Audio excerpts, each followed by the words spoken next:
గణేష్ నిమజ్జనాలకు హైదరాబాద్ నగరం ముస్తాబైంది. చివరి రోజైన రేపు నిమజ్జనాల కోసం జీహెచ్ఎంసీ అధికారులు అన్ని ఏర్పాట్లు పూర్తి చేశారు. ఇక అతిపెద్ద వినాయకుడైన ఖైరతాబాద్ గణేశుడి నిమజ్జనంలో కీలక ఘట్టం పూర్తయింది. మహాగణపతి చివరి పూజ అందుకున్నాడు. ఉత్సవ కమిటీ 70 అడుగుల విగ్రహానికి చివరి పూజ నిర్వహించింది.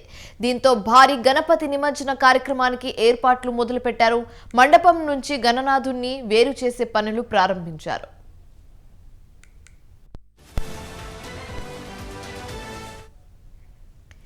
నిన్న అర్ధరాత్రి 12 తర్వాత భక్తులకు దర్శనాన్ని నిలిపివేసింది ఉత్సవ కమిటీ. రేపు ఉదయం 6 గంటలకు శోభయాత్ర ప్రారంభం కానుంది. మధ్యాహ్నం 1 గంట లోపు నిమజ్జనం పూర్తి చేయాలని భావిస్తున్నారు. ఇందుకోసం ఒక రోజు ముందుగానే భక్తులకు దర్శనాలు నిలిపివేశారు. రేపు నిమజ్జనం దృష్ట్యా వెల్డింగ్ తదితర పనులు జరుగుతాయి. అందుకు భక్తుల దర్శనాలకు అనుమతి ఉండదని ఉత్సవ కమిటీ ఇప్పటికే ప్రకటించింది. రేపు మధ్యాహ్నానికల్లా ఖైరతాబాద్ లంబోదరుడు గంగమ్మ ఒడికి చేరుకోబోతున్నాడు.